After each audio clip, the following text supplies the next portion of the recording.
Mesdames, Messieurs, bonsoir. Amoureux du sport, je vous souhaite la bienvenue sur le plateau de la Grande Team. Ravi de vous retrouver pour notre rendez-vous sportif quotidien. Et bien sûr, avant le top départ, je vous invite s'il vous plaît à suivre le sommaire et c'est maintenant. On y va.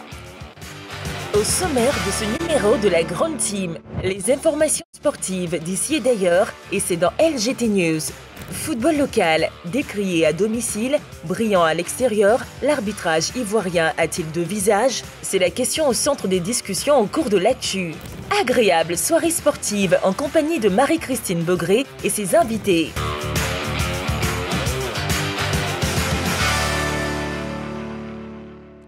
Voilà, nous sommes donc ensemble pour 90 minutes de direct en votre compagnie. Amoureux du sport, vous connaissez votre émission La Grande Team. C'est du lundi au vendredi de 20h30 à 22h avec à chaque fois une question LGT. La question d'LGT aujourd'hui qui concerne l'arbitrage en Côte d'Ivoire. Football local, décrié à domicile, brillant à l'extérieur. L'arbitrage ivoirien a-t-il deux visages? Et bien sûr, pour nous joindre, les différents canaux. Vous avez la page Facebook de la 3, vous pouvez continuer de nous écrire. Ou bien vous avez le téléphone de la 3 dont le numéro est le 27 21 59 93 99, bien sûr. Je vous donnerai le top départ et vous pourrez bien sûr nous appeler, nous joindre puisque nous sommes en direct jusqu'à 22h. Et pour cette émission, je serai accompagnée de Gamblé Konaté. Bonsoir. Bonsoir Marie. Comment vous allez? Ça va, merci, ça va. Merci infiniment. Vous êtes bien habillé, hein? Merci. Simplement bien habillé. Merci beaucoup, voilà. Vous êtes bien aimable. Vous aussi, vous êtes très bien habillé. Merci beaucoup. Un très beau merci costume. Ouais. Une couleur rare, je dis. Oui, je l'ai pris à Bangkok, en Thaïlande, lors de mes congés. Non, ne riez pas, c'est sérieux. Non, non, je sais. Donc, Balo, lui, il ne peut pas porter ça. Non, Gamblé Konaté, je n'ai pas encore annoncé les autres. Ah, ok. Parlons de votre costume. Ok. Oui. Merci beaucoup. Pris à Bangkok. Oui, à Bangkok, oui, la capitale de la Thaïlande. D'accord. Prochainement, vous allez me prendre aussi. Il n'y a pas de souci, avec plaisir. Merci beaucoup. Merci. Vous êtes un amour. Bisous. Bisous. Bonsoir Marie-Christine. Mais je ne vous ai pas encore salué. Kader, bonsoir. Bonsoir Marie-Christine. Comment vous allez? Je vais super bien, merci. D'accord. Je vais très bien. Merci beaucoup. Il n'y a rien de... Non. D'accord. Ok, ça va.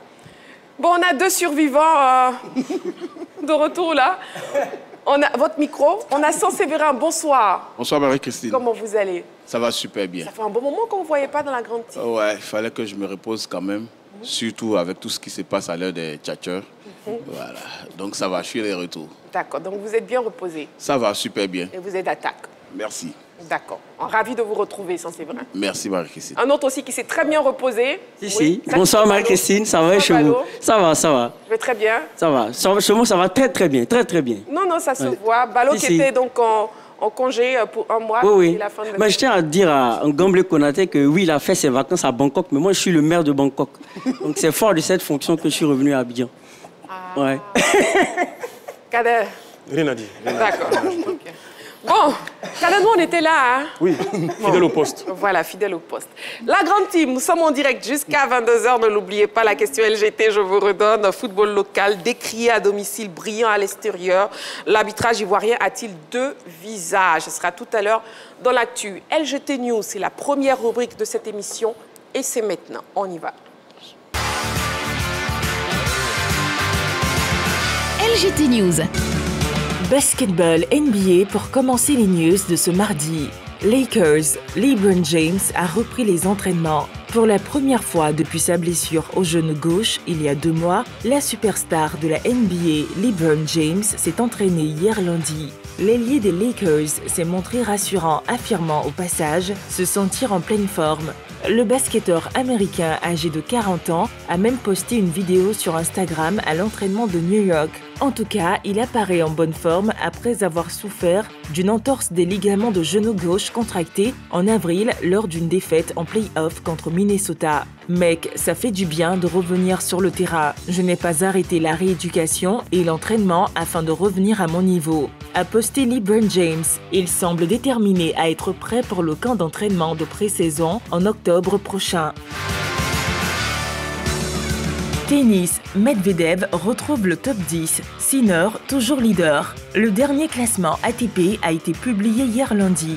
Daniil Medvedev, désormais 9e, ne pouvait pas espérer mieux malgré la finale perdue à Halle contre Alexander Bublik qui fait lui un bond de 15 places au 30e rang mondial. À une semaine du début de Wimbledon où il défendra son titre, Jannik Sinner occupe toujours la place de numéro 1 mondial. Mais il est suivi désormais de très près par Carlos Alcaraz, vainqueur au Queens. Le prochain tournoi s'annonce donc décisif au classement ATP. En attendant pour cette semaine, Jack Draper regagne les 2 places perdues la semaine dernière et retrouve le 4e rang. Novak Djokovic, sans avoir joué la semaine dernière, recule d'une place en se classant 6e.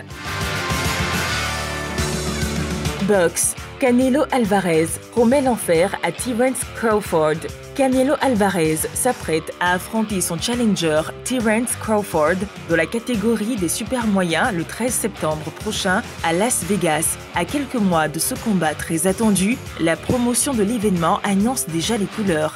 Canelo Alvarez, lors d'une conférence de presse animée vendredi dernier à Riyad, a promis qu'il allait afficher un très haut niveau.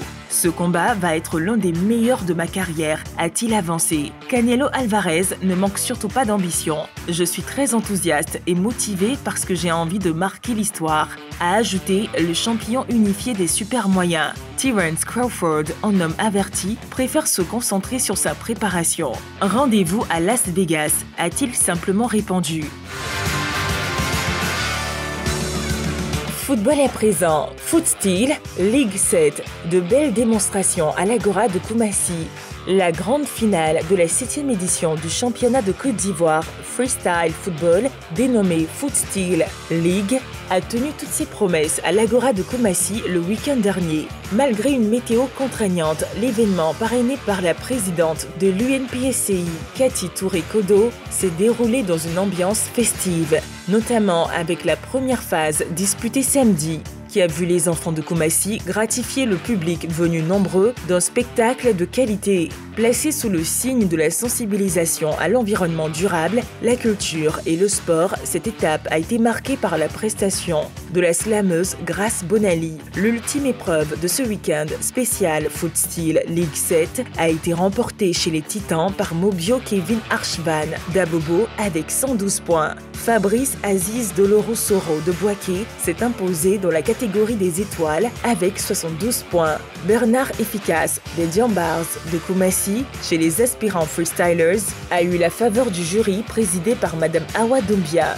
Visiblement heureux de la présence de plusieurs présidents de fédérations sportives, dont celle de Daboné Seydou du judo, Stéphane Bogui, par ailleurs premier responsable de la Fédération ivoirienne de freestyle football et discipline associée, s'est réjoui du bon déroulement de ses activités. Très satisfait par rapport à cette saison 2024-2025. Ces jeunes-là que vous voyez, c'est des jeunes que nous prenons au fin fond, dans des quartiers, qui ont envie un jour de véritablement réussir dans la vie.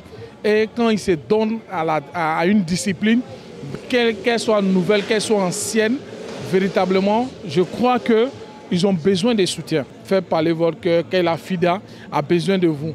C'est vos frères, c'est vos enfants, c'est vos neveux, c'est vos nièces aussi qui sont dans cette fédération et qui font tout pour pouvoir avoir une place au soleil. Au départ de la compétition, j'ai trouvé ça bon parce que j'avais un adversaire de taille. Voilà, j'ai trouvé que c'était un adversaire de taille et ça allait faire sortir le H20 qui était en moi. Et au bout du 3e passage, mon adversaire s'est blessé. Et franchement dit, je n'ai pas voulu terminer la compétition. Voilà, comme on le dit, l'esprit fair play, là, ça compte. Voilà, si ça tenait qu'à moi seul, on allait lui remettre le trophée, mais bon, les membres du jury ont pris les décisions. Beignanon tournoi de rassemblement 2e édition. Nuages Noirs remporte l'étape de Marcory. Le terrain à Biraoul de Marcory a connu une ambiance particulière à l'occasion de la 3e étape de la 2e édition du Beignanon tournoi de rassemblement. Après Koumassi, c'était au tour de Marcory d'accueillir cette compétition citoyenne portée par le promoteur Baskoti Amadou. L'événement, soutenu par Franck Yannick Kessier, vise à rassembler la jeunesse autour des valeurs de solidarité et d'entraide au profit des familles démunies. Ces équipes ont pris part au tournoi. En finale, Mexico FC en vert fluo s'est incliné face à Nuages Noirs après une séance de tir au but intense. Score final 1-0. Prochaine étape à Bobo le 29 juin. Nous avons choisi 8 communes dans la ville d'Abidjan. Voilà, donc à chaque commune, il y a 16 équipes qui s'affrontent. Les 2 finalistes vont s'affronter à la grande finale qui se tiendra au stade d'Angré le 15 août. On a eu de belles équipes, on a eu de très beaux matchs. Le niveau de jeu est très élevé. En tout cas, j'invite toute la jeunesse ivoirienne à assister au match de Bayana. Le spectacle est assuré. Rayo Vallecano, Etienne Eto'o va intégrer l'équipe première. Auteur d'une belle saison avec la réserve du Rayo Vallecano, Etienne Eto'o va franchir une autre étape. Désormais âgé de 22 ans, le jeune attaquant camerounais va intégrer de façon progressive l'équipe première du club madrilène de la Liga. Le fils du patron de la FECAFOOT est récompensé à juste titre de ses efforts. Avec la réserve, il a inscrit 30 buts, dont 6 lors des 6 matchs de play-off en Tercera Federación. À cela s'ajoute une réalisation en Coupe du Roi. Je ne pense rien d'autre qu'à jouer et à marquer des buts et rendre à la fois aux supporters et au club tout le soutien qu'il m'apporte, a souligné Etienne Eto'o.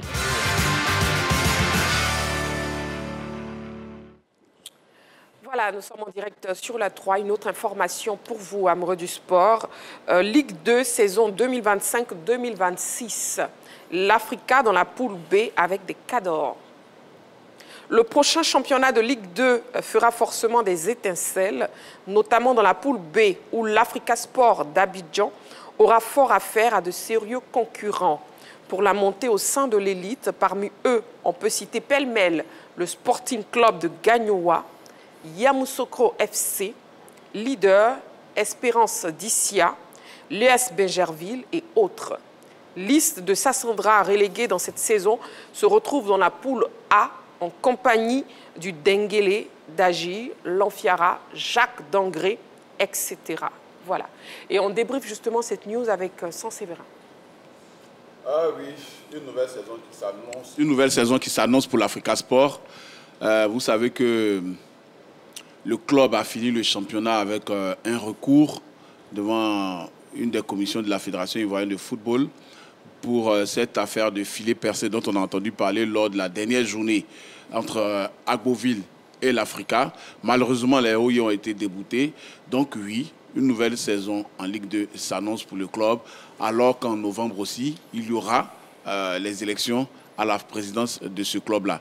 Mais pour le tirage au sort du jour, oui, on a la poule, l'Africa qui est dans la poule B, avec 5 autres clubs de Ligue 1, enfin anciens de Ligue 1, comme l'Africa d'ailleurs, notamment le Sporting, Benjerville, Issia, Abengourou et puis le Denguélé.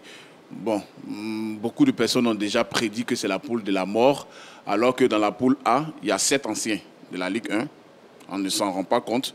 La poule A, il y a AS Standard, il y a le WAC, il y a CEO Boisflé, il y a l'EFIM, il y a le CEWE et il y a l'IS qui ont été aussi en Ligue 1. Donc oui, l'Africa a toutes ses cartes à jouer pour moi au cours de la saison à venir parce que l'Africa connaît déjà beaucoup d'équipes de cette poule-là, notamment Yamoussoukro FC, qui sur les 3 dernières saisons a été 2 fois dans la même poule que l'Africa.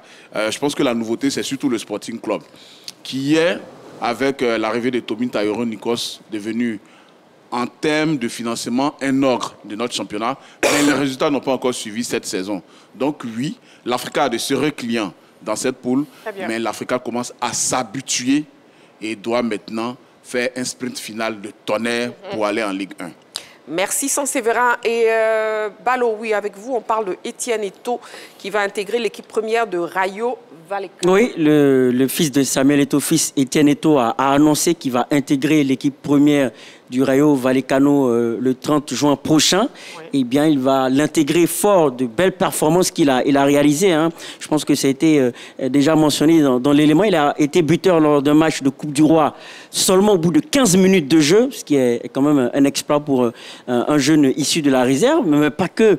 Il a été aussi capable de faire 2 apparitions au niveau du championnat avec cette équipe du Rayo Vallecano. Il faut savoir que c'est une équipe qui est très difficile à jouer, qui a un bon potentiel technique et qui, sur le match, en aller-retour, a pu tenir la dragée haute à des équipes comme le FC Barcelone. Elle a d'ailleurs terminé au classement 8e de la Liga avec 52 points. Donc c'est une équipe aujourd'hui qui souhaite avoir comme socle de développement de la jeunesse, de la fougue, pour pouvoir bâtir en tout cas des lendemains meilleurs. Donc c'est une très très bonne nouvelle pour le fils de Samuel Eto'o qui va se servir de cette équipe première du Rayo Vallecano pour pourquoi pas taper dans l'œil des clubs comme le Real Madrid, comme le FC Barcelone, comme l'Atlético Madrid pour espérer gravir des échelons et réaliser la carrière de son papa. Très bien, on poursuivra la suite avec le débrief des news dans quelques secondes, messieurs. Voilà, amoureux du sport, vous ne bougez surtout pas. On passe à la pause, juste le temps de la page publicitaire. À tout de suite.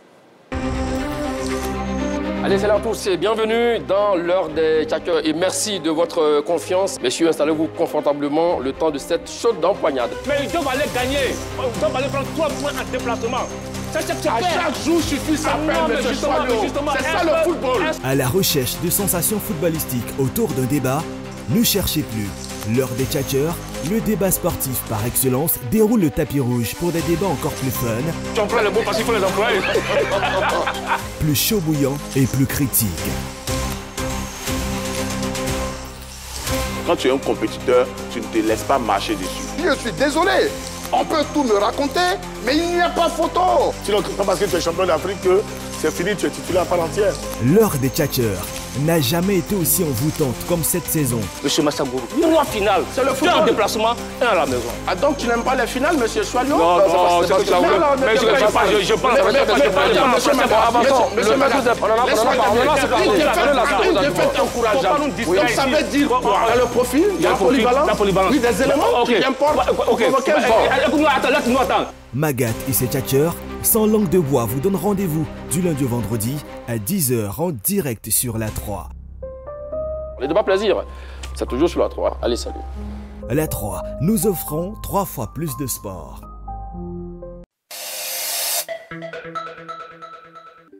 Nous sommes de retour sur le plateau de la Grande Team, toujours en direct sur la 3. Le débrief des news, on poursuit avec Gamblé Konaté, on parle tennis. Oui, absolument. David Medvedev, le Russe âgé de 29 ans, qui fait son retour dans le top 10 au niveau du classement ATP. C'est avec beaucoup de satisfaction qu'on a vu ce grand joueur, il faut le rappeler, qui s'est révélé en 2019 en disputant 6 finales consécutives, dont la finale de l'US Open. Il faut le rappeler une fois de plus, David Medvedev, donc, en 2020, a été donc, le premier joueur après David Nalbandian, donc, à battre le numéro 1, numéro 2, numéro 3 mondial. C'est quand même un record qui a duré 13 ans.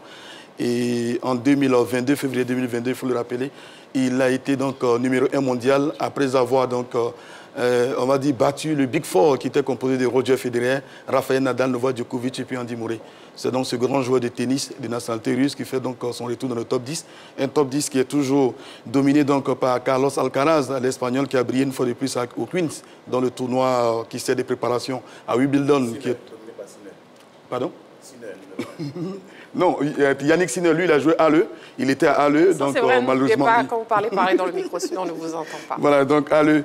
Alors, donc, je disais que. Carlos Alcaraz, voilà, très bien. Donc, Carlos Alcaraz. Allez-y. Voilà, Carlos Alcaraz. Vous allez prendre un carton jaune. Carlos Alcaraz qui a brillé une fois de plus en remportant les Queens. Donc, il est dans une bonne dynamique, puisqu'il a remporté Roland Garros. Face à qui? Face à Yannick Sinner, qui est le numéro 1 mondial, qui lui est sorti au premier tour à Halle. On va dire, c'est pas rassurant pour lui, parce que Roland Garros commence dans 6 jours seulement. Il faut le rappeler, non pas Roland Garros, Wimbledon. Wimbledon qui est le tournoi donc, de tennis le plus célèbre au monde, le plus grand, le plus beau, parce que c'est à Wimbledon que le tennis est né. Donc on verra bien si, effectivement, Carlos Alcaraz pourra conserver son titre, les tenants du titre. En tout cas, le classement est une fois de plus serré. Yannick Sinner devra tout faire pour avoir donc, un meilleur parcours, pour espérer terminer numéro mondial à l'issue de Wimbledon qui démarre le 30 juin pour prendre fin le 13 juillet. Très bien. Ça, c'est vrai, vous prenez un carton jaune pour avoir perturbé Gamblé Konaté. Gamblé est un grand. Kader, avec vous, on parle basketball. Écoutez, on va clôturer cette séquence de LGT News par du basket pour parler du retour à l'entraînement de LeBron James, la légende vivante des Lakers. S'était blessé au mois d'avril, il y a 2 mois de cela. Il avait eu une entorse au genou gauche et là, il retrouve les parquets. Je crois que c'est une bonne nouvelle pour son équipe. Arriver honnêtement à retrouver la forme avant, n'est-ce pas, le camp de pré-saison qui se tiendra en octobre. Et donc, 41 ans pour ce champion-là, ce bel athlète, qui a 4 titres NBA à son actif. On se disait que LeBron James allait raccrocher après les JO de Paris, mais que non. Le natif de l'Ohio est toujours prêt à rebondir encore sur les paquets. Il a encore beaucoup à donner, a-t-il dit. Et donc, on attend de voir le nouveau LeBron James sur la saison qui va débuter bientôt. Et puis, on espère voir du très bon spectacle après, n'est-ce pas, la victoire d'Oklahoma City en NBA 2025. Très bien, merci beaucoup Kader. La question LGT de ce soir, amoureux du sport, football local décrié à domicile, brillant à l'extérieur, l'arbitrage ivoirien a-t-il deux visages? L'arbitrage ivoirien a-t-il deux visages? Et pour nous joindre, vous avez la page Facebook de la 3. Vous avez aussi le téléphone de la 3. Le numéro, c'est le 27 21 59 93 99, précédé de l'indicatif plus 225 si jamais vous nous appelez hors des frontières de la Côte d'Ivoire. Le focus, c'est maintenant, on y va.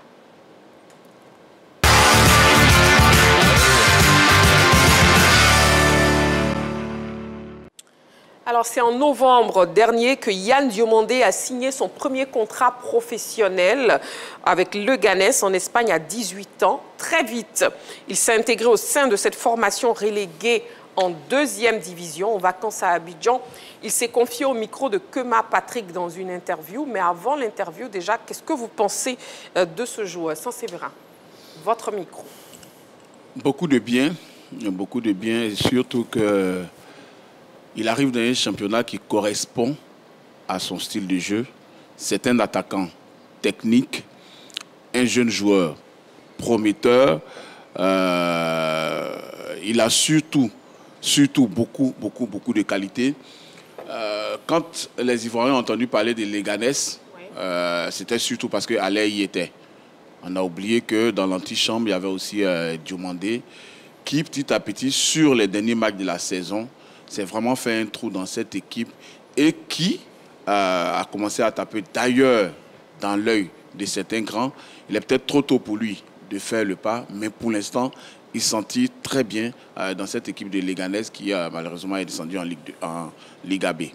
Ouais. Yann Diomandé, oui, Balo. Oui, c'est un joueur qui a montré une très très belle prestation face au Real Madrid, parce qu'il a disputé quelques minutes face au grand Real Madrid, et dans sa prestation, il a montré quand même des qualités importantes. Je pense que Saint-Séverin parlait tout à l'heure de technicité, mais aussi pour moi une certaine intelligence dans le jeu, dans la mesure où il a été capable quand même sur certaines actions de pouvoir tenir la dragée haute à cette équipe du Real Madrid, c'est-à-dire donner du fil à retordre à cette défense. Donc pour moi, il a les qualités pour progresser. Il faut seulement qu'il puisse exploiter au maximum ces qualités-là et qu'il n'oublie pas encore de perpétuer son travail. Je pense que c'est ce qui lui permettra d'atteindre certains échelons. Et la même question pour Gamblé Konaté. Qu'est-ce que vous pensez de ce joueur? Oui, un joueur, on va dire, talentueux, qui a de l'avenir. Il faut dire que c'est au cours du mois de mars qu'il a rejoint l'équipe première. Et là, il a disputé 10 matchs, 2 buts et une passe décisive. Surtout qu'il a rejoint également les éléphants de Côte d'Ivoire, même si c'est, on va dire, avec les moins de 17 ans à l'époque, il avait disputé donc, les éliminatoires à la CAN. Inscrit 5 buts. C'est un joueur talentueux qui a de l'avenir. Donc cette année, on pense que même si son club a été relégué, mais bon, lui, il aura beaucoup plus de temps de jeu. Et c'est à lui de s'affirmer. Et puis, pourquoi pas, de tracer son chemin. En tout cas, c'est un très bon joueur qui a de l'avenir devant lui. Oui, Kader. Moi, c'est surtout la qualité de la formation que je vais mettre en exergue. Je crois qu'il est de RFC à Boisseau, m'a-t-on dit. Donc, je trouve que de la CAN 8 fois dont parle Konaté Gamblé jusqu'à Leganés, il s'est passé très peu de temps. Ça vous dit que le garçon a eu les prémices ici de la formation. C'est un garçon doué techniquement. Et puis, c'est un profil qu'on recherche en sélection. Joueur de couloir, percutant, capable de faire des différences en 1 contre 1. Non, je pense que le garçon doit travailler davantage. Mûri, j'avais dit en Ligue AB, malheureusement pour son équipe, mais il doit continuer à trouver le temps de jeu et puis démontrer son talent aux yeux du monde. Et puis, pourquoi pas, un jour, s'ouvrir les portes de la sélection. Vous l'avez dit, Kader, il est parti d'ici, d'Aboisseau, c'est ça? Exactement. Donc, justement, est-ce qu'on peut dire qu'en Côte d'Ivoire, on apprend très bien? C'est une preuve qu'on forme très bien ici en Côte d'Ivoire, Saint-Séverin. Oui, la formation en Côte d'Ivoire est de qualité. Il n'y a qu'à voir les joueurs qui sont partis du championnat et qui excellent dans les plus grands championnats. On va parler des plus illustres, les champions d'Afrique. Yaya, Kolo et tous les académiciens qui ont été formés à la SEC, Franck Kessié avec le Stella Club, Wole Basile et Rigo à la baguette, et aussi Ousmane Diomandé à Oza. Donc oui, il y a beaucoup de joueurs qui sont formés, la formation est de qualité, et maintenant les coachs se mettent au diapason parce qu'ils commencent à faire des diplômes, à apprendre beaucoup. mais il faut juste organiser tout ça. Sinon, en termes de talent et en termes de qualité, je pense qu'aujourd'hui, la Côte d'Ivoire peut se frapper la poitrine d'être loin devant le Nigeria et le Cameroun, qui à une époque étaient les sommets en Afrique. Très bien. Alors, messieurs, poursuivons à présent, justement, en suivant l'interview de Yann Diomandé au micro de Kema Patrick. On regarde. Diomandé inside the and in the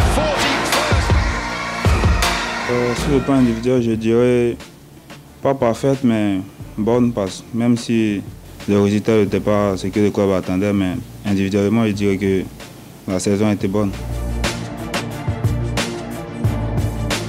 Déjà de jouer avec l'équipe première, même s'il y a eu beaucoup de difficultés avant, ça m'a fait plaisir de jouer avec l'équipe première, d'avoir réussi à m'imposer. Sélection en 2022, ensuite je vais étudier aux États-Unis. Après, je suis allé dans beaucoup de coins, ensuite je me suis retrouvé à Leganés. Ouais, je ne dirais pas footballistiquement, mais mentalement aussi, ça m'a permis à me forger parce que, comme je dis, il y a eu beaucoup de difficultés, même si je ne vais pas dire, il y a eu beaucoup de difficultés qui m'ont permis à vraiment grandir mentalement. C'est difficile de choisir, mais je dirais entre Villarreal et le dernier match, donc je dirais contre Valladolid. Je sais pas trop. Je sais que je sais jouer au foot, mais je ne sais pas si j'ai amélioré des trucs, mais je pense que j'ai plus grandi en maturité que sur le terrain. Parce que comme je dis toujours, il y a eu beaucoup de difficultés avec ma blessure, avec beaucoup de trucs sur les réseaux. Je n'étais pas surpris déjà parce que je visais plus haut, je visais l'équipe A. Et après on m'appelait en U23. Donc je n'étais pas surpris déjà. Je savais que j'allais être appelé là, mais je visais plus haut. Et pour les résultats, c'est malheureux de perdre, mais je dirais que je pense que mon entrée a apporté. C'était une belle expérience. Je pense que là, on manque d'expérience, on manque d'efficacité. On n'a pas su rester calme, on a été beaucoup agité. Et puis, c'est un groupe de jeunes, donc je comprends, c'est comme ça. Voilà, alors vous venez de suivre l'interview de Yann Diomandé. Qu'est-ce que vous retenez déjà de cette interview? Ça, c'est vrai. Un jeune garçon mature. Pour quelqu'un de 18 ans, il est vraiment mature. Et c'est vrai qu'il dit qu'il faisait déjà plus haut, mais bon, je pense que la U20, c'est sa place pour l'instant. Et c'est vrai qu'il peut aspirer à arriver chez les éléphants parce qu'il a déjà toutes les qualités. Cadet l'a dit tout à l'heure, il est bon dans la percussion, dans les 1 contre 1. Donc oui, c'est un joueur, un profil vraiment qu'on aimerait avoir chez les grands. Moi, je le compare surtout chez les grands à Evan Guessant, quasiment la même morphologie, la même façon de jouer. Mais oui, dans la gestuelle, il est mature et aussi dans l'expression, c'est déjà bon, ça donne déjà l'impression d'un footballeur qui va aller très loin. D'accord. Déjà, voyons sa fiche et ses statistiques, justement. Fiche et statistiques de Yann Diomandé. Oui, donc il est ivoirien, il est né le 14 novembre 2006. Son club est le club de Leganés. Il mesure 1,80 m pour un poids de 75 kg. Il est attaquant. Il porte le numéro 30. Lors de la saison 2024-2025, c'est 10 matchs, 2 buts, 1 passe décisive, 1 carton jaune et 0 carton rouge. Voilà, est-ce que ces statistiques, justement, plaident en sa faveur, hein, notant qu'il a intégré l'équipe pro récemment, Kader? Oui, forcément, je crois qu'on lui a donné sa chance, il a su la saisir. Mais déjà, moi, dans l'interview, ça dégage une grande confiance. Parce que dit qu'on vise les A, ça veut dire qu'on a confiance en soi. Et moi, je crois que c'est un élément important dans la carrière d'un joueur, d'un jeune joueur surtout, qui a les dons longs, qui veut aller très loin.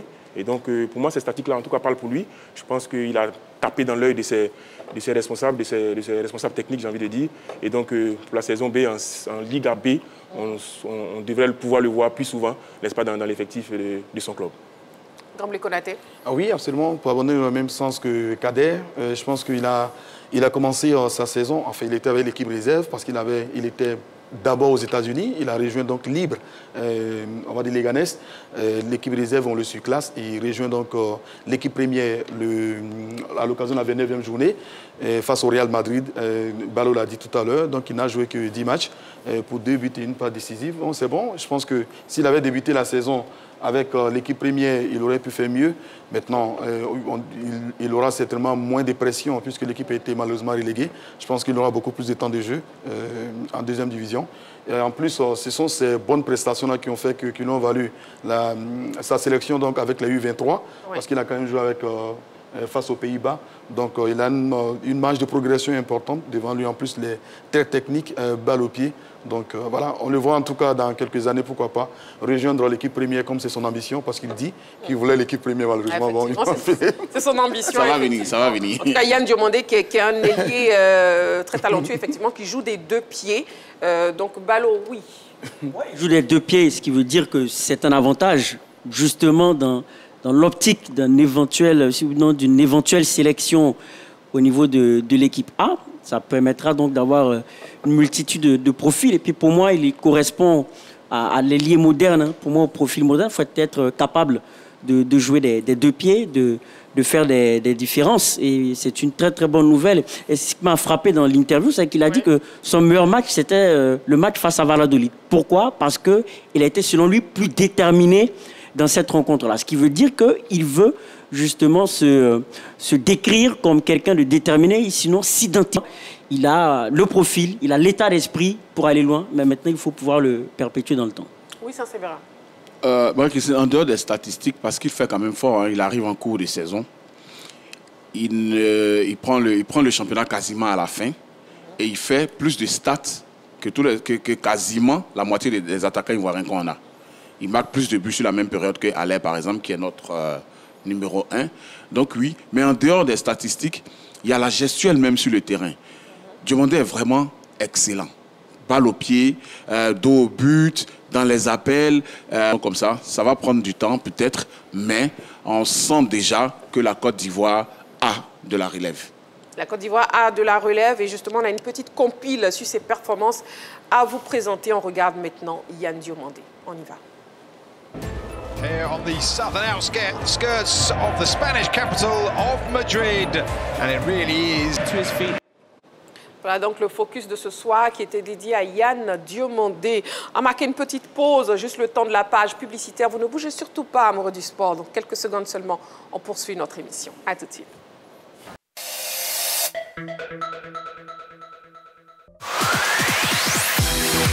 Salut à tous, je suis Yves Mar, je vous donne rendez-vous tous les jours de la semaine, du lundi au vendredi, 11h15, 12h30 pour le nouveau concentré de l'actualité urbaine et populaire, le midi.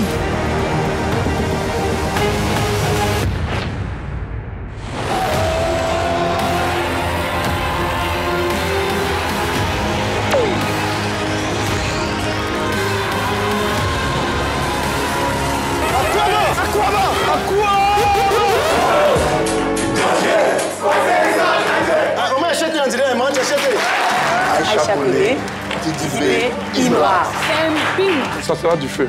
Mais le reste, on va se fâcher. Les temps changent, les générations évoluent. Ça, c'est vrai. On dit que non. Ouais. Pour mon fils, tu sais, je suis de cœur africain. Mon nom est sec. Michel Gou et Digo Kala. Tenez-vous bien parce que ça va commencer à chauffer.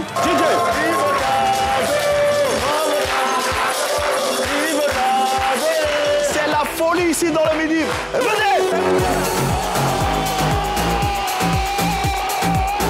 Le Midi, le nouveau concentré de l'actualité urbaine et populaire. À voir du lundi au vendredi, 11h15, en direct sur les antennes de l'A3. Présentation Yves Aymar. Le Midi, Téléplaisir.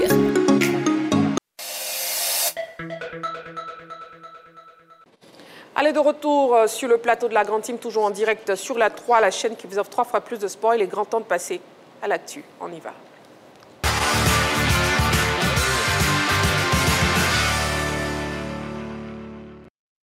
Et pour vous, amoureux du sport, football local décrié à domicile, brillant à l'extérieur, l'arbitrage ivoirien a-t-il 2 visages? Un numéro de téléphone, le 27 21 59 93 99, ou une page Facebook, la page Facebook de la 3. La question LGT de ce soir, déjà l'arbitrage qui est présenté comme l'un des maillons faibles du football ivoirien et de nombreux incidents découlant des décisions des directeurs du jeu ont été constatés dans les compétitions nationales. Pourtant, au plan international, ces mêmes arbitres, oui, semblent très appréciés. Alors, l'arbitrage ivoirien a-t-il donc deux visages? Ce sujet de la rédaction pose la question. On regarde.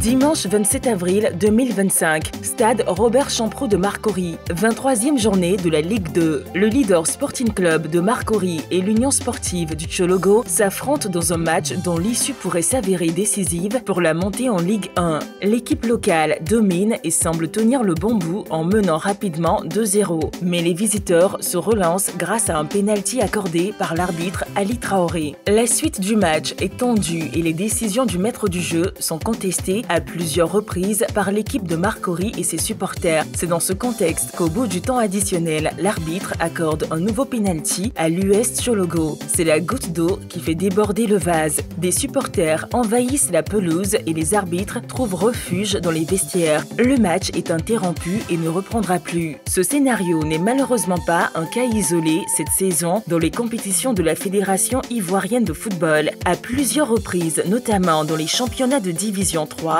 division régionale et district, l'on a noté des interruptions de match et des agressions physiques d'arbitres. Même en Ligue 1, le championnat d'élite, l'arbitrage a été pointé du doigt à maintes reprises. Des dirigeants ont même subi à cet effet des sanctions des organes juridictionnels de la fédération. Le constat est clair, les directeurs du jeu sont décriés au plan national. Ils sont accusés de partialité et de lacunes dans les prises de décision. Dans son bilan de fin de saison, Bonaventure Kalou, président de la Commission centrale des arbitres CCA, a reconnu ses insuffisances, mais il a surtout relevé les progrès enregistrés grâce à une politique fédérale axée sur la formation, l'évolution technologique et la professionnalisation. Ainsi, s'il est l'objet de critiques acerbes au plan national, l'arbitrage ivoirien brille au niveau international. En 2025, le football ivoirien compte 20 arbitres FIFA, dont 9 centraux et 11 assistants. 3 parmi eux font partie de la catégorie Élite A CAF. À ce titre, ils sont susceptibles d'officier toutes les compétitions majeures de la Confédération africaine, notamment la CAN, les éliminatoires de la Coupe du Monde et la Ligue des Champions. Ces 3 officiels sont le central Traoré Ibrahim Kalilou et les 2 assistants Ngo Adou Herman et Nouo Ouattara. 2 autres sont dans la catégorie Élite BCAF. Il s'agit du central Pan Clément Franklin et de l'assistant Etienne Eba Médard. En plus des éliminatoires de la Coupe du Monde et de la Ligue des Champions, ils font partie des arbitres choisis pour le CHAN 2024. Au niveau féminin, le football ivoirien a été représenté lors des 2 dernières CAN par Koré Zomadri Sonia et Konan Akissi Natacha. Celle-ci est l'étoile montante car en plus de la Ligue des Champions féminine, elle a participé à la Coupe du Monde féminine des U20 en 2024 et est sélectionnée pour la CAN féminine 2024 qui débutera dans quelques jours au Maroc. Au regard de tous ces facteurs, on se pose alors la question: décrié à domicile, brillant à l'extérieur, l'arbitrage ivoirien a-t-il 2 visages?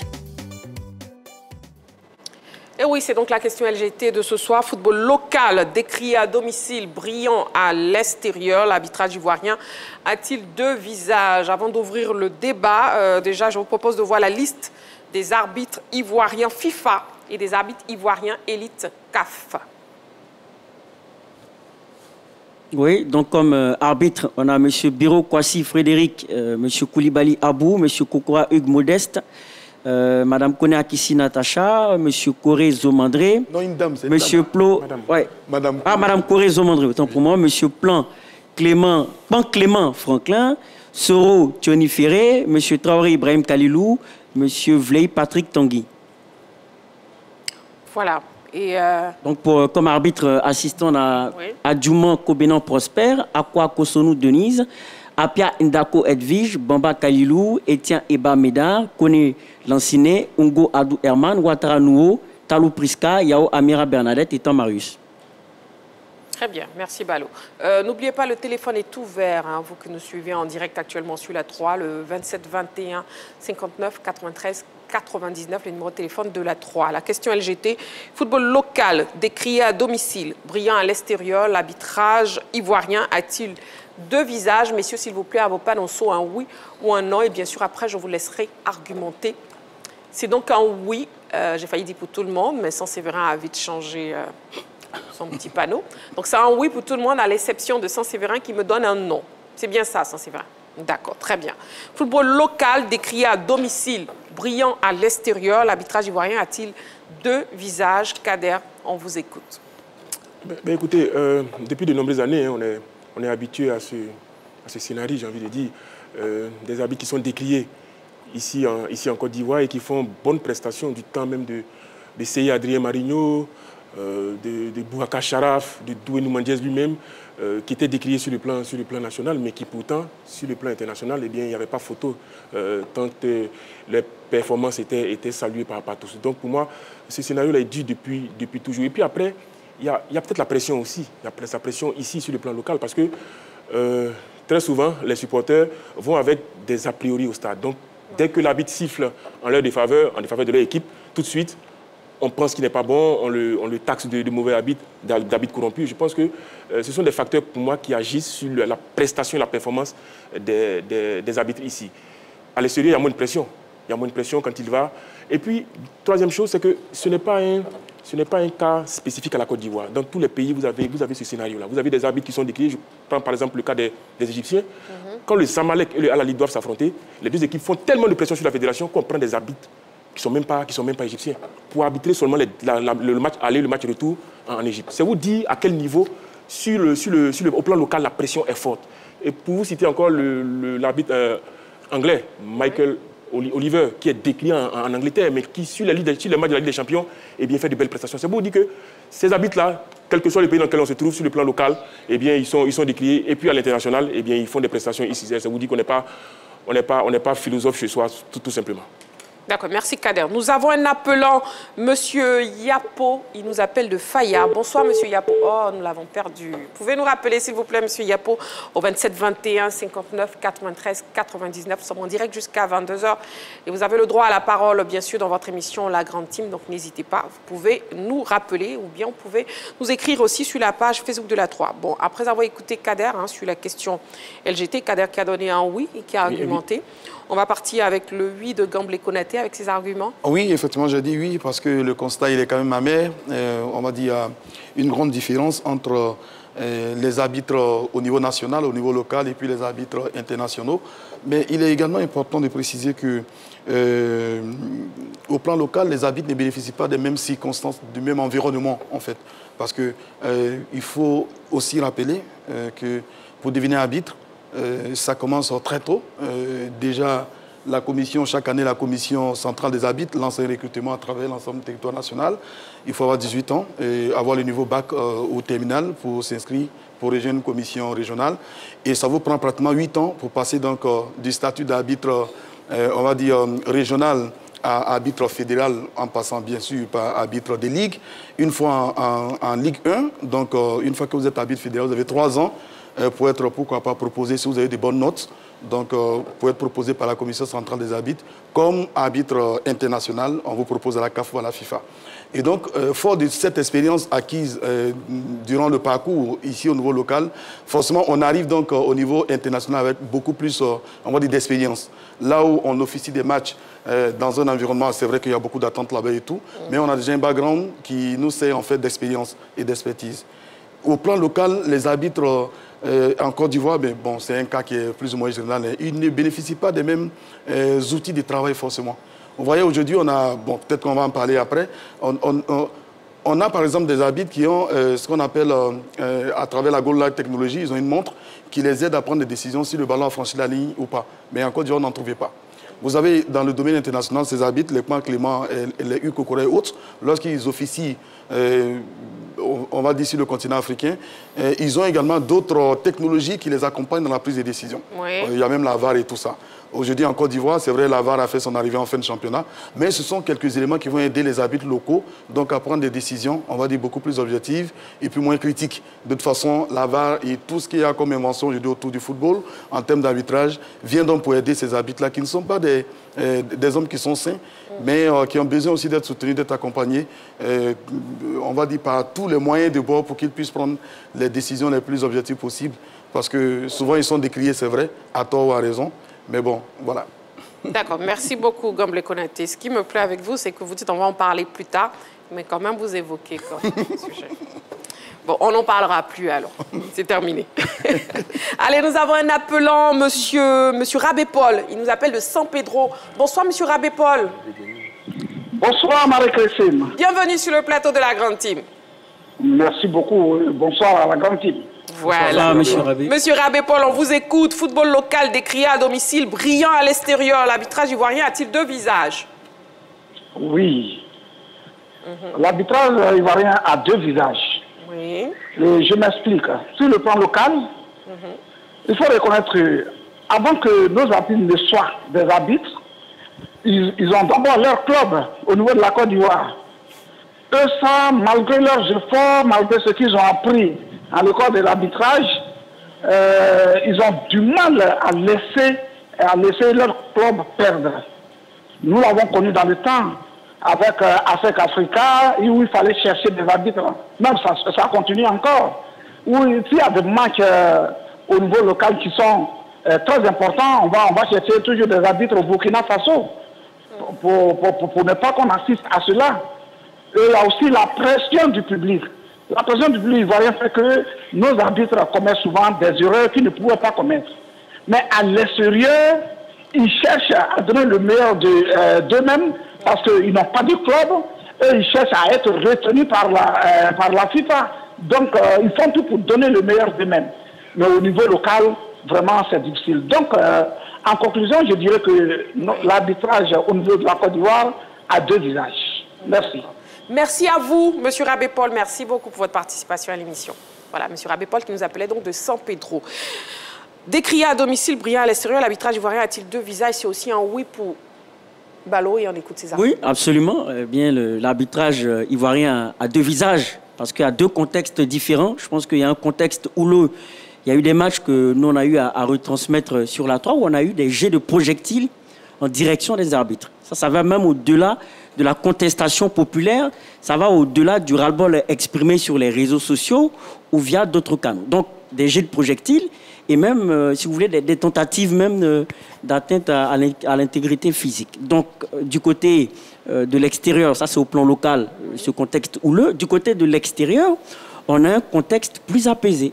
C'est clair que lorsqu'un arbitre ivoirien officie le match Espérance de Tunis à l'Ali, il ne va pas s'attendre forcément à des jets de projectiles ou à des injures. Ce qui fait que psychologiquement, il est dans les conditions pour pouvoir réciter ses gammes en termes de connaissances techniques d'arbitrage et en termes justement de connaissances du jeu. Ça, c'est pour le contexte.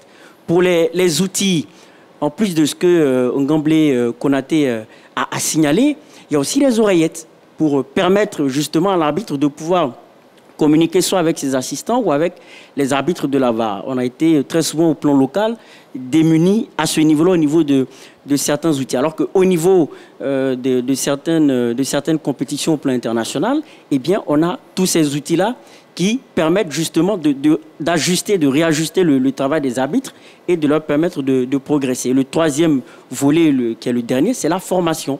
Il faut savoir qu'au plan local, il y a 2 séminaires pour les arbitres avant la saison et pendant la saison. Du côté de l'international, on a un certain Doué Mendes, qui est le responsable des arbitres, qui fait beaucoup pour les arbitres ivoiriens en termes d'accompagnement, en termes de lobbying au plan des institutions, au plan de l'institution qui est la Confédération africaine de football, ce qui facilite l'intégration de ces arbitres, ce qui facilite aussi le fait de faire valoir leurs compétences au plan international. Mais pas que, il faut savoir qu'au niveau de la CAF, avant chaque grande échéance, il y a ce qu'on appelle des formations. J'ai vu noter ici qu'il y a eu un cours pour les arbitres d'élite au Caire en avril 2013, avant les quarts de finale de la Ligue des Champions et de la Coupe de la Confédération, sur des volets importants qui sont la lecture du jeu, la lecture tactique et le fait, si vous voulez, de pouvoir avoir une bonne lecture de la VAR, ce qui n'est pas forcément le cas au plan local à l'aube des grandes échéances sportives au niveau national. Donc on voit bien que le contexte est différent. Donc, par exemple, ce fait-là, c'est normal qu'il y ait 2 visages. D'accord, très bien. Alors, pourquoi, après tous ces oui et tous ces arguments, pourquoi est-ce que notre Saint-Séverin national nous donne un non? Un non, simplement parce que, pour moi, l'arbitrage ivoirien n'a pas 2 visages. Il a un seul visage. Sauf que, comme mes prédécesseurs l'ont dit, il y a d'un côté les moyens, à l'extérieur, et ici, il n'y a pas tous les moyens. C'est aussi simple que ça. C'est que l'arbitre ivoirien, il est moyen, Parce qu'il n'y a pas de superbe arbitre comme autant de... Pour moi, le tout dernier trop bon, c'était Doué Mandiez et Yo Sengrifolo. Le reste, ceux qui sont là maintenant, ils sont moyens. Ça, c'est vraiment une seconde pour pouvoir vous laisser bien argumenter. Nous avons un appelant, M. Diomandé Mamadou de Sipilou. Bonsoir, M. Diomandé Mamadou. Marie? Oui, M. Diomandé Mamadou. Christine Becré, bonsoir, on m'appelle. Bonsoir, M. Diomandé Mamadou. Bienvenue sur le plateau de la Grande Team. Je salue le plateau de la Grande Team. Oui. Bonsoir. Salut, M. Diomandé. Voilà. On vous écoute. Football local, décrié à domicile brillant à l'extérieur. L'arbitrage ivoirien a-t-il deux visages, M. Diomandé Mamadou? Christine? Oui, M. Diomandé Mamadou. J'ai dit oui. Parce que j'ai écouté l'intervention de Gilabodi. Oui. Qui a dit la pression des supporters et ce qui est normal. Et ce qui rend l'arbitrage ivoirien très faible en Côte d'Ivoire. Je l'ai pu dire à l'état au cours de l'émission. Je dis si l'Africa introduit toujours l'idée d'arbitrage comme arme de défense, ils vont périr en Ligue 2. Et on le voit déjà dans l'intervention de M. Saint-Séverin. C'est les gars qui ont toujours l'idée, l'arbitre est contre nous, l'arbitre est contre nous. Quand c'est comme ça là, les supporters vont avec cette idée au terrain et vraiment avec cette pression-là, les enfants ont des problèmes d'arbitrage. Et à l'international, ils ont tous les outils. Ils ont la VAR, ils ont les montres qui signalent quand il y a un but, qui a franchi ou qui ne va pas franchir. Et donc, encore, là-bas encore, ils ont moins de pression par rapport aux supporters et au public.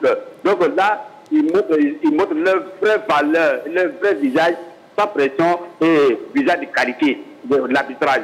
Donc je dirais que tant qu'il y a en Afrique, on a toujours dit que les arbitres sont contre nous, nos enfants auront toujours l'empêchement de bien faire un arbitrage au cours des matchs.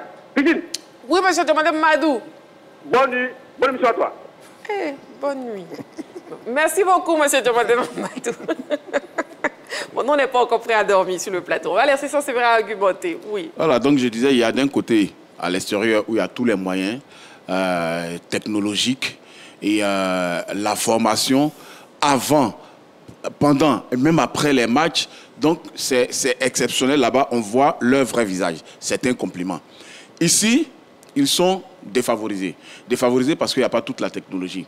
La VAR est arrivée dans notre championnat il y a un mois ou deux sur un seul match, même pas sur le match le plus important de la saison qui pour moi était Agboville Africa. On y reviendra. Donc oui. Mais quand on voit toute la saison, durant toute la saison, vous avez Boaké contre Stade, catastrophique l'arbitrage. Iska contre Korogo, Afad Mouna, les deux matchs de Lys face à Korogo, la liste est longue. Et ce qui a fait même sortir le président de la commission centrale des arbitres, Kalou Bonaventure, de son sofa, c'était l'arbitrage du match de M. Traoré Ali entre le match pour l'US Tchologo et Leader, ce qui s'est terminé par une bagarre. On a vu trop de scènes, trop de mauvaises scènes au niveau local dû à l'arbitrage. Pourtant, il y a eu des formations. J'en ai même assisté à une au centre technique de Benjerville. Donc, ce n'est pas pour dire que la fédération ne fait pas son travail. Mais Marie-Christine, quand après ça, après une formation, vous avez un courrier de la commission centrale qui vous dit qu'un arbitre a subtilisé le portable de quelqu'un, bon, ça, je pense que c'est une question d'éducation. Parce que oui, tout le monde subit le mauvais arbitrage. Les gens pensent que il y a les gens de la FIF qui sont bien, on arbitre bien leur match, mais non, je peux vous dire que non. Le président de Mouna FC, qui est proche de la fédération, se plaint toujours de l'arbitrage. D'autres clubs aussi se plaignent de l'arbitrage. Pour moi, il faut aller au fond des choses. Les arbitres ivoiriens, aujourd'hui, sont rémunérés par la fédération. Certains, en tout cas, sont rémunérés par la fédération. Pour moi, c'est une bonne chose, mais en même temps, c'est une mauvaise chose. Parce que si j'arbitre le match du président de la fédération, qui me paye inconsciemment, il me faut bien faire pour son équipe. Je dis bien inconsciemment, même pas sciemment. Inconsciemment. Oui, inconsciemment. La fédération me paye bien, par exemple 1 million par mois. Si j'arbitre le match d'un membre de la fédération, qu'est-ce que je fais? Donc, vous voyez... Rester professionnel. Oui, il y a tous ces éléments-là. Justement, rester professionnel, c'est le défi pour les arbitres ivoiriens. Qu'ils aient les moyens ou pas, ils ont embrassé un métier. Et ce métier a ses règles. Il y a les 17 lois du football qui sont là, mais il y a aussi tout ce qui se passe autour d'un match de football. Quand vous venez arbitrer un match, c'est comme pour les journalistes. Quand on va à un événement, on s'inspire du contexte pour écrire. Vous venez arbitrer un match à haut risque, vous devez savoir qu'il y a des fautes légères qu'il ne faut pas siffler en faveur de l'une ou l'autre des équipes. On le voit tout le temps. Donc oui, les arbitres ivoiriens ont un seul visage, ils n'ont pas deux visages, sauf que ici, ils se disent qu'ils n'ont rien à perdre. À l'extérieur, ils ont beaucoup à perdre parce que ça peut leur coûter une carrière internationale. Il faut revenir à ce qui est professionnel, c'est-à-dire que être juste, correct et se faire aider par la technologie. Ok, ça c'est vrai. Nous avons un appelant, M. Ungoran. Il nous appelle de Boisflé. Bonsoir, M. Ungoran. Bonsoir, madame. Bienvenue sur le plateau de la Grande Team. Merci, madame. Je vous écoute. Football local décrié à domicile, brillant à l'extérieur. L'arbitrage ivoirien a-t-il deux visages? Malheureusement, oui, madame. Notre arbitrage a deux visages. On vous écoute. Chez nous, vous savez que en Côte d'Ivoire, un homme reste après tout un homme. Donc l'arbitre a une préférence. Et là, sur le terrain, il sait que telle équipe est plus proche de moi, telle autre ne l'a pas. Donc, ils ont ça en tête. Ce qui fait qu'ils favorisent certaines équipes. Mais heureusement que c'est pas tous, il y en a quand même qui sont très bien. Mais à l'extérieur, ils cherchent à être renommés. Voilà, ils cherchent à être renommés. Et puis, ils sont vus quelque part. Tout le monde, ce n'est pas un seul pays. La Côte d'Ivoire qui joue, c'est la Côte d'Ivoire seule qui regarde sur l'arbitre. Mais quand l'arbitre fait une prestation mondiale, mais tout le monde le regarde. Donc, il s'applique mieux. Qui explique cela, madame. Donc, il ne qu'à éviter de supporter des équipes chez nous ici en Côte d'Ivoire. Il ne qu'à faire le travail. Merci. Et bonne nuit, madame. Merci beaucoup. Merci à vous, M. Ungoran qui nous appelait de Boisflé. Merci beaucoup à vous. Et puis, arrêtez de nous souhaiter bonne nuit. Kader, on va dormir. Il reste encore beaucoup de temps avant d'aller dormir. Il nous reste encore beaucoup de temps avant d'aller dormir. Merci beaucoup, en tout cas, de nous suivre chaque soir, du lundi au vendredi, de 20h30 à 22h, en direct sur la 3. Merci beaucoup. Et puis, bon, messieurs, est-ce qu'ils reçoivent vraiment, Kader, des consignes des dirigeants fédéraux visant à favoriser certains clubs? Non, je ne pense pas. Je pense pas. De toute façon, la fédération n'a même pas intérêt à faire ça. Les membres de la fédération n'ont pas intérêt à donner des consignes aux arbitres pour influencer sur le résultat des équipes. Non, ils n'ont pas intérêt parce qu'il y va de leur crédibilité d'abord. Je pense que quand vous êtes élu comme ça, ce sont des choses qui ne passent pas dans votre tête. Non, je pense que si ça existe, alors c'est que c'est le scandale tout simplement. C'est le scandale. Mais je parie fort que la fédération ne donne pas de consignes parce que ça donnerait à fausser le jeu, à fausser les calculs, à fausser le jeu en lui-même. Et donc, c'est vrai qu'il y a pas mal de présidents de clubs qui sont dans le comité exécutif, mais je ne pense pas. Parce que, comme Saint-Sylvain l'a dit, il y a des présidents même qui appartiennent au comité directeur qui subissent, n'est-ce pas, les décisions arbitrales. Le président du Boaké, par exemple, se plaignait toute la saison d'avoir été en griffe volé par les arbitres. Donc, vous avez plein de présidents comme ça. Tout le monde se plaint. Finalement, on se demande, est-ce que justement, comme tout le monde se plaint, c'est normal? Non. Il y a quelque chose à corriger forcément. C'est pour ça qu'on dit, quand c'est sur le plan local, il y a beaucoup de choses à corriger. Après, moi, je ne veux pas seulement indexer les arbitres. Je vais dire que l'ensemble des membres qui constituent même le football ivoirien, chacun a sa part de responsabilité. Moi, je vais vous raconter une anecdote. En 2015, on était à la CAN en 2015, Guinée équatoriale, Gabon. Guinée équatoriale, pardon. Et donc, la Côte d'Ivoire jouait, je crois, un match de poule. Si vous vous rappelez de cette scène-là, Eric Bailly avait soulevé le ballon et il avait donné le ballon de la tête à Sylvain Gbou. Bon, pour nous, c'est normal. Nous, on ignorait que ça ne se faisait pas. C'était un acte du jeu, c'était une faute. Mais pour beaucoup de journalistes, ont été pris dans le piège. Non, l'arbitre est contre la Côte d'Ivoire. Non, mais pourtant, dans les règlements, je vais vous dire que ça vous dit que souvent même dans le public, parmi les journalistes, parmi les observateurs, il y a plein qui méconnaissent les règles du jeu. Pour des décisions arbitrales, ils s'emportent, alors que l'arbitre fait bien. Pour dire qu'il y a un véritable, j'ai dit, une promotion à faire au niveau des règles même du jeu. que ce soit des supporters, des arbitres. C'est vrai que toujours on va tirer sur la ligne parce que c'est eux qui ont la décision du match, mais à un moment donné, je crois qu'il faut que chacun tire, n'est-ce pas, ses responsabilités dans ce qui arrive au football ivoirien. Très bien. Gamble Konaté. Oui, alors tout à l'heure je parlais de l'environnement qui n'est pas le même quand on évolue au niveau local et quand on est également dans le domaine international. Mais il est important de rappeler que le vendredi 2 mai 2025, on a tous été choqués donc, de voir un arbitre fédéral avec 18 ans d'expérience, Dr Boitrin-Okri, qui est médecin, c'est comme un intellectuel, dit ceci. J'ai décidé ce jour de ranger mon sifflet et mes cartons. En effet, vu la mauvaise gestion de notre commission d'arbitre, sanctions arbitraires, silence coupable devant des situations sanctionnables, promotion de la médiocrité et non du mérite, j'ai décidé de mettre fin à ma carrière d'arbitre après 18 années de pratique tenant à ma probité et à mon honneur. Je me retire dans l'espoir d'un lendemain meilleur, tout en m'investissant dans la formation des plus jeunes. Ça veut dire que pour cet arbitre fédéral, donc qui évolue ici au niveau local, il sait que le mal est profond. Mais là, ce qu'il dit, ce ne sont pas les conditions de travail, les moyens qu'il faut. Oui. Là, il accuse pratiquement, ou bien carrément, la commission centrale des arbitres. Donc, c'est tout un écosystème qu'il faut voir. Est-ce que ce sont les meilleurs, effectivement, qu'on utilise ou bien qu'on choisit pour les mettre sur les affiches en jeu? Même si on ne peut pas dédouaner, enfin, je veux dire, le match dont Séverin a parlé, le match important, pour lui, le plus important de la saison. Pour lui, Africa Sport, oui. Donc à Beauville, au stade Cotivo. Mais c'est un arbitre international ivoirien qui a officié le match. Nous, on y était, moi j'étais bord terrain, puisque le match était en direct et tout. Mais ça n'a pas empêché qu'il ne voit pas, en fait, l'incident qu'on a tous découvert après, avec cette histoire des filets PSC. Quand le ballon est passé. Ça veut dire qu'en fait, si les conditions ne sont pas réunies, même l'arbitre international, l'arbitre qui est compétent ou performant, peut commettre des fautes. Ça arrive un peu partout. Donc c'est tout un écosystème, c'est tout un environnement qu'il faut donc revoir pour permettre donc à nos meilleurs arbitres d'avoir de bonnes prestations.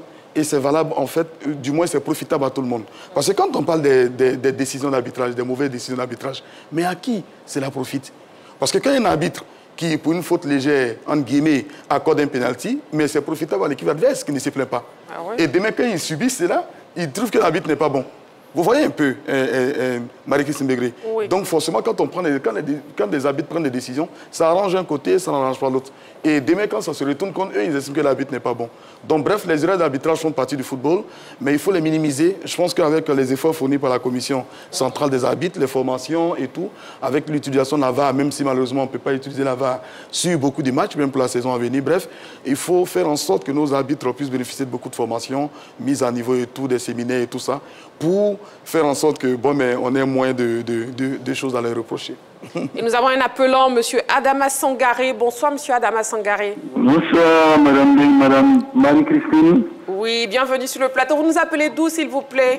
Je vous appelle de San Pedro. De San Pedro. Bienvenue sur le plateau de la Grande Team. On vous écoute. Okay. Football local décrié à domicile, brillant à l'extérieur. L'arbitrage ivoirien a-t-il deux visages? Ok, vraiment, je vous remercie pour l'émission, pour ce que vous faites pour toute la Côte d'Ivoire. Je vous en prie. Allô? Oui, monsieur Adama Sangaré, on vous écoute. Je vous remercie pour l'émission que vous faites pour toute la Côte d'Ivoire. Ah, c'est gentil. Vraiment, je salue d'abord la team. Bonsoir, monsieur Sangaré. Bonsoir, monsieur. Vraiment, oui, ça nous va droit au cœur pour les informations que nous qui ne sommes pas bien informés sur le sport. Merci beaucoup. Okay, vraiment, c'était juste pour vous féliciter. Merci beaucoup, M. Adama Sangaré. Merci beaucoup. Merci beaucoup. Merci, M. Sangaré. Oui. Oui. Ok, c'était juste ça. C'était juste ça. Oui. C'était juste pour nous féliciter. Oui. Oh, merci beaucoup. Vous êtes un amour. Merci beaucoup, M. Adama Sangaré. Merci. Okay. Voilà, M. Adama Sangaré qui nous appelait de San Pedro. Donc, vous avez les félicitations à tous, messieurs. Merci, M. Sangaré. Voilà. Merci. La grande team qui est suivie partout en Côte d'Ivoire. Chaque soir, du lundi au vendredi, de 20h30 à 22h. Et à Bangkok aussi. Oui, à Bangkok aussi. Oui, en Thaïlande. Décidément, cette ville. Si, vous êtes bien habillé, hein? Mais cette tenue, elle se vend également en Thaïlande. Je ne sais pas si vous l'avez prise là-bas, mais bon, vous êtes très bien habillé, bien sûr. Kader, aidez-moi, s'il vous plaît. Je vous aide, Marie-Christine.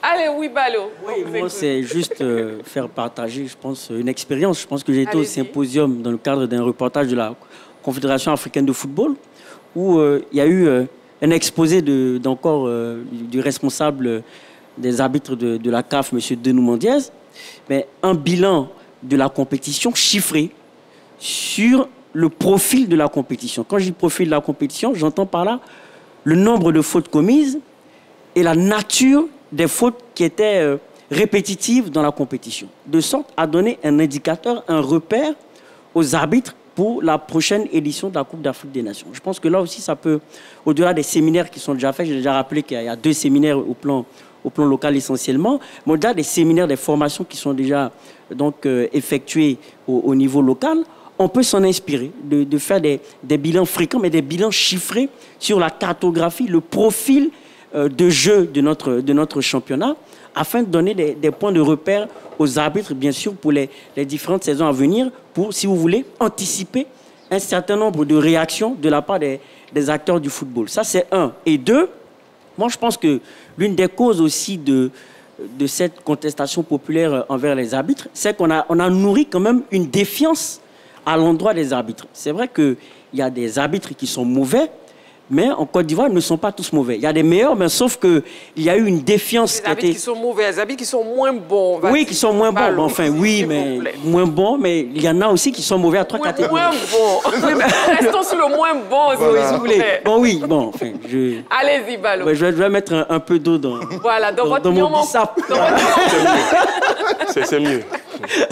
Oui, Balo, allez. Donc, pour dire que oui, il y en a des moins bons, il y en a des meilleurs, mais sauf qu'il y a eu une défiance qui a été nourrie parce que j'appelle l'effet domino. On a eu des présidents de clubs qui se sont plaints, des entraîneurs. Au fur et à mesure, au lieu de s'en remettre aux procédures légales à travers le fait de poser des réserves ou de poser des points de réclamation sur un certain nombre de choses dans le jeu, eh bien, certains acteurs du football se sont laissés aller à des contestations virulentes et cela est devenu aussi un virus donc, dans le football local, ce qui a emmené aujourd'hui ces hommes en noir à être dans l'œil du cyclone. Donc, il faut revoir aussi cela. Il faut que, même s'il y a des arbitres moins bons, il faut qu'on emmène aussi nos acteurs à emprunter la voie légale de contestation envers les hommes en noir pour faire baisser cette défiance. Très bien. Merci, Balo. Nous sommes toujours en direct, toujours sur le cas des arbitres ici en Côte d'Ivoire. Oui, Saint-Séverin qui désirait s'exprimer. Oui, vous savez, tout au long de la saison, j'ai pensé aux arbitres, à tout ce qu'ils subissent, mais j'ai surtout pensé au président du club. Marie-Christine, pour ceux qui vont au terrain, comme nous 4 ici, vous savez, souvent il y a... Comme nous 5. Il y a des matchs qui font pleurer. Comme nous 5, il faut rectifier. Comme nous 5. Voilà, il y a des matchs qui font pleurer. En fait, l'arbitrage est tellement scandaleux que tu as même pitié pour les présidents de clubs qui, tout au long d'une saison, ont investi beaucoup dans leurs équipes pour que, quand même, certains aient le maintien et tout ça a été ruiné. Moi, j'ai entendu, par exemple, un président de club qui est descendu dire que ce sont les arbitres qui ont fait descendre son équipe. Alors que l'équipe a joué toute une saison, mais il trouve que sur la fin de saison, il aurait pu se sauver, mais l'arbitrage a été contre lui carrément. Ça reste à prouver, mais c'est son ressenti. Alors que, quand même, cette année, il n'y a pas eu que des mauvaises choses. Quand même. C'est vrai que nous ne sommes pas sur ce plateau-là pour jeter la pierre uniquement aux arbitres. Il y a eu de bonnes choses. Par exemple, la Commission centrale des arbitres a équipé tous les bureaux.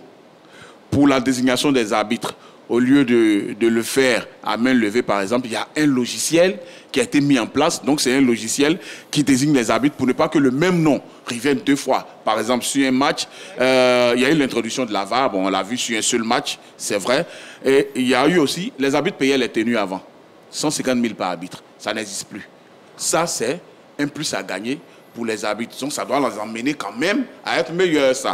Il y a aussi 45 arbitres qui sont payés à 200 000 francs par mois. C'est énorme. Donc, ce sont des efforts. Et puis, vous l'avez dit tout à l'heure, il y a des arbitres qui ont été quand même récompensés à l'international. Il y a Pierre qui a eu une médaille d'or, il y a Akissi qui a eu une médaille d'or dans des compétitions de jeunes. Donc, oui, tout n'est pas que mauvais. Mais pour moi, le fondamental, c'est la conscience professionnelle, comme vous l'avez dit tout à l'heure, de l'arbitre lui-même. Tu fais un métier, il faut que tu excelles dans ce métier. Et tant que les arbitres ivoiriens n'auront pas compris ça, on va toujours assister aux mêmes choses, aux accusations, souvent farfelues ou pas, aux problèmes de corruption, parce que oui, moi je l'ai déjà vu de mes yeux, c'est une anecdote, je ne dirai pas les noms, j'ai vu un arbitre à la veille d'un match dans le bureau d'un président de club. Oui, il est ressorti avec un maillot, mais je sais que c'était plus qu'un maillot. Je m'arrête là. C'est mieux. C'est mieux, arrêtez-vous là, sans Séverin. La question LGT, football local décrié à domicile, brillant à l'extérieur. L'arbitrage ivoirien a-t-il deux visages? Abdoul Karim Diomandé, président de l'amicale des arbitres de football de Côte d'Ivoire, a bien voulu donner son avis sur le sujet. On l'écoute.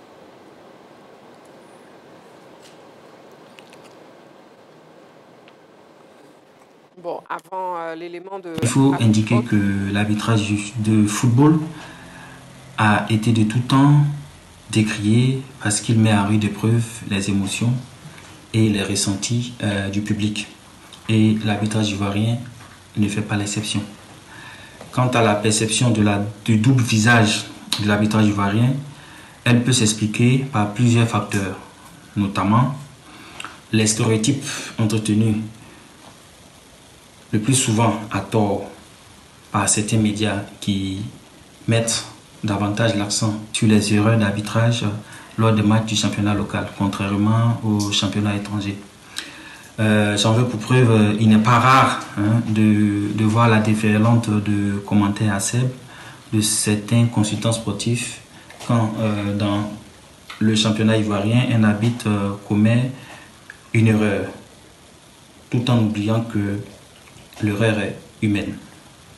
Cependant, quand il s'agit des mêmes erreurs d'arbitrage commises dans les championnats étrangers, les mêmes critiques de ces mêmes consultants sont à peine perceptibles, souvent sous fond du moins de situations atténuantes. Cet état de fait contribue fortement à ternir l'image de l'arbitrage ivoirien aux yeux du public, et ce au profit des arbitres des autres pays. Cette perception de la qualité de l'arbitrage ivoirien est aussi utilisée par nos dirigeants du club et encadreurs qui choisissent de mettre l'accent sur les fautes, les simulations ou les contestations d'arbitres pour camoufler certaines de leurs insuffisances et de ce fait rendre certaines erreurs d'arbitrage plus visibles et sujettes à controverse. Votre sujet le rappelle si bien. L'arbitrage ivoirien est excellent à l'extérieur. Pourtant, ce sont les mêmes arbitres du championnat ivoirien qui y vont et ce sont les mêmes lois du jeu qui y sont appliquées. Pour ma part, je pense qu'il faut se poser plutôt la bonne question.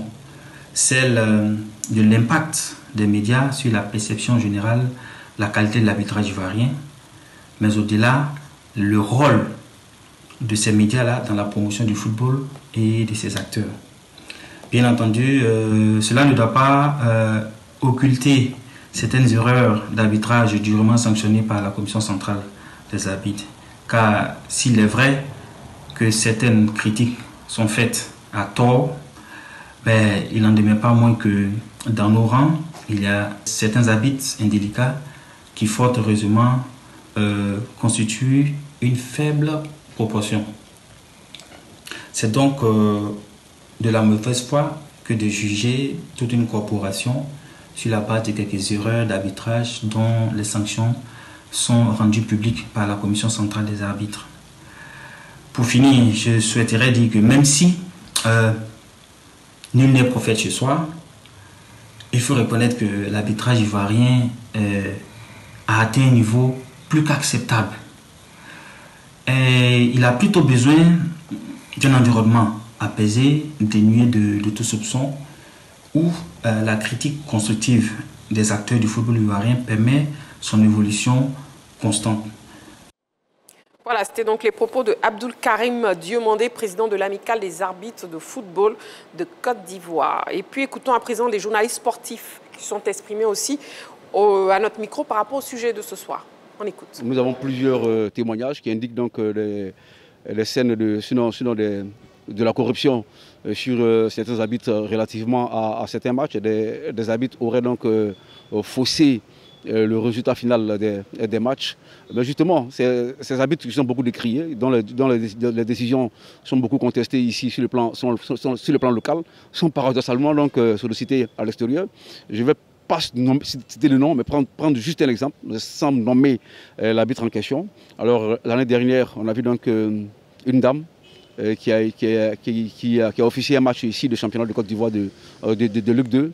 Cela a suscité donc beaucoup d'interrogations. Ce match a fait couler beaucoup d'encre de salive. Et cet arbitre s'est retrouvé après sur la scène continentale en train d'officier donc des matchs féminins sur l'échiquier continental.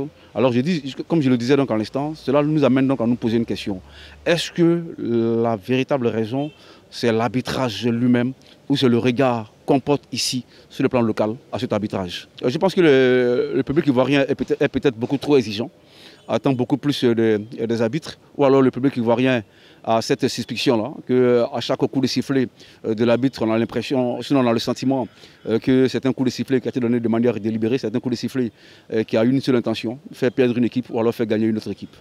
Donc c'est ce regard peut-être qu'on a de l'arbitrage qui cause le problème ici. C'est vrai que les arbitres ivoiriens ont par moments fait fi des règlements qui va peut-être leur permettre de mieux prester au cours des matchs.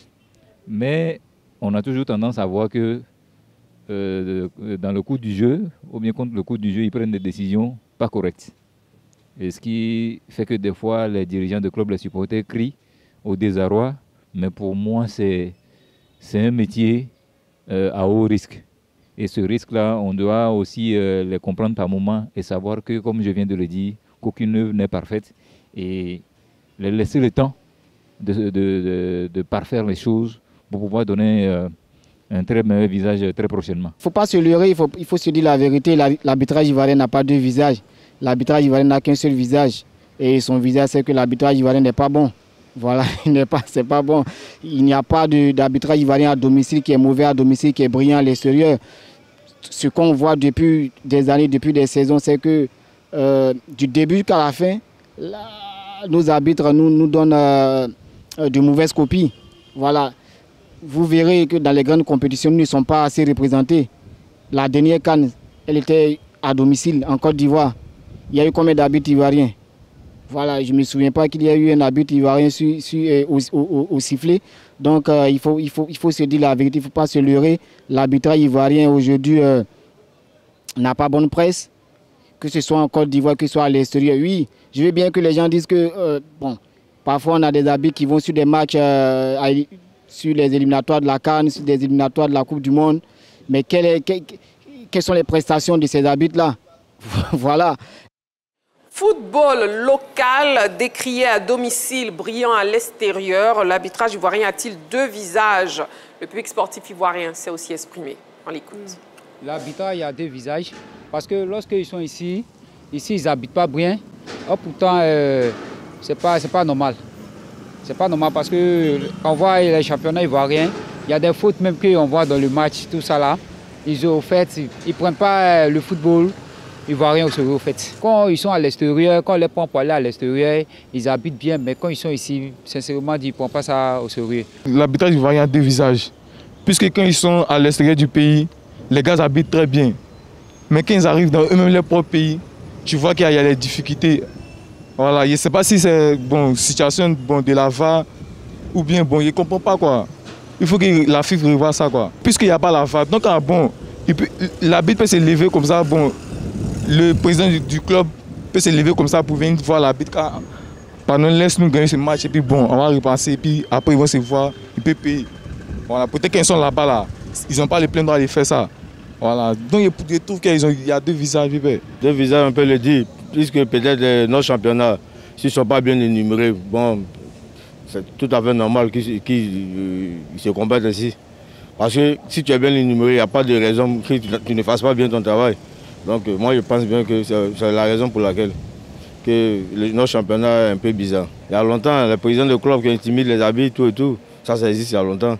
Il y a tout ça aussi qui rentre en facteur. Sinon que le niveau n'est pas trop comme avant. Avant c'est vrai, on a connu des grands joueurs qui jouaient pour le cœur.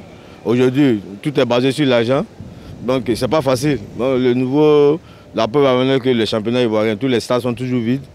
Parce que les Ivoiriens ne s'y intéressent pas au championnat ivoirien. Je pense que l'arbitrage ivoirien a deux visages. étant donné que les arbitres nationaux ne sont pas bien formés et en plus de cela, il y a beaucoup de corruption dans le championnat. Les arbitres sont beaucoup corrompus. Voilà quoi, je pense que le vrai problème même, c'est un problème de formation. Ils sont mal formés et quand tu es mal formé, ça engendre beaucoup de choses négatives dans le sport. Ils ont besoin de plus de formation parce que notre championnat est beaucoup vu à l'extérieur. C'est un championnat qui est suivi pratiquement partout dans le monde. Donc il faut des arbitres de qualité parce que le championnat il est bon. On a de bons joueurs, donc si l'arbitrage est bon, je pense qu'on aura un très bon championnat. Et puis les arbitres auront aussi de la cote à l'extérieur. Voilà l'avis donc du public sportif ivoirien sur la question LGT de ce soir. Nous sommes dans les arrêts de jeu de l'émission et on passe au plus calé. C'est maintenant.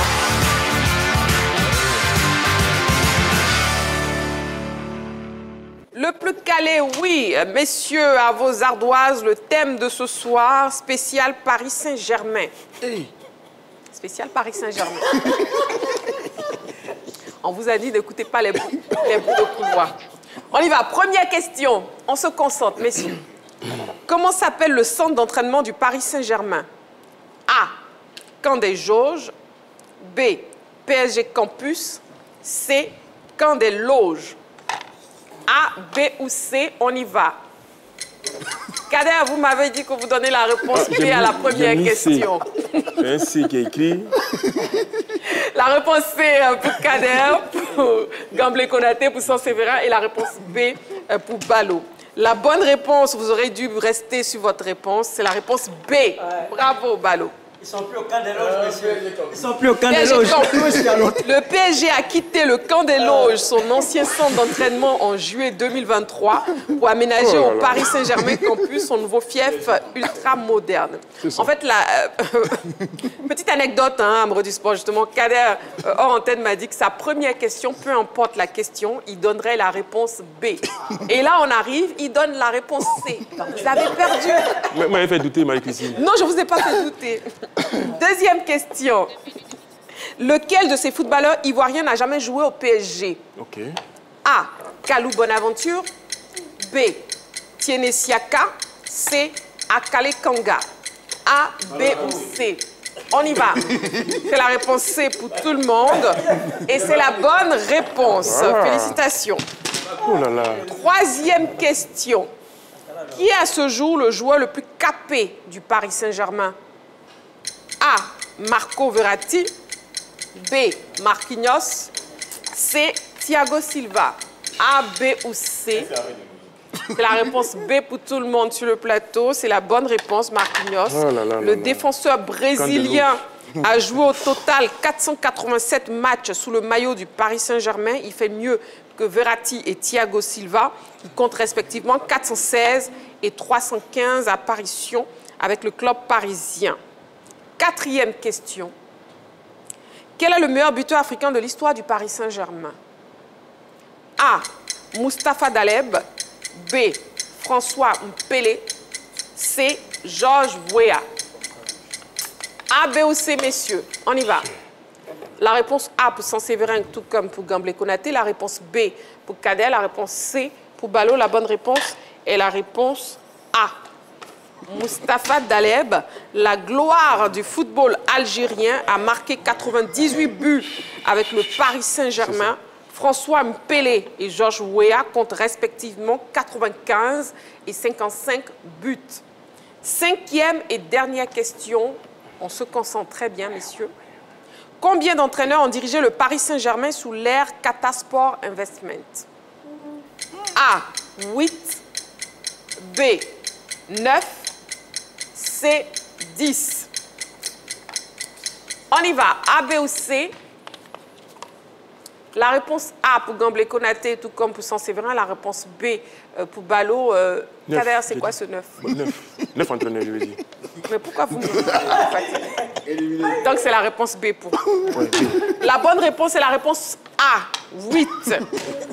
Depuis que Qatar Sport Investment est devenu actionnaire majoritaire du Paris Saint-Germain en 2011, 8 entraîneurs ont dirigé le club. Ce sont Antoine Kombare, Carlo Ancelotti, Laurent Blanc, Unai Emery, Toumé Tuchel, Mauricio Pochettino, Christophe Galtier et Luis Enrique.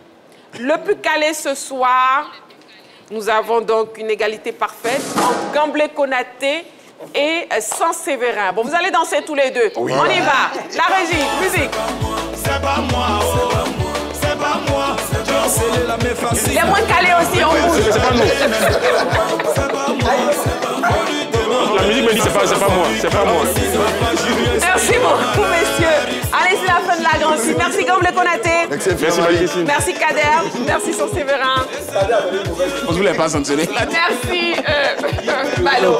Merci à vous, amoureux du sport. Rendez-vous est donc pris demain en direct 20h30. D'ici là, prenez soin de vous et n'oubliez pas, c'est toujours du sport.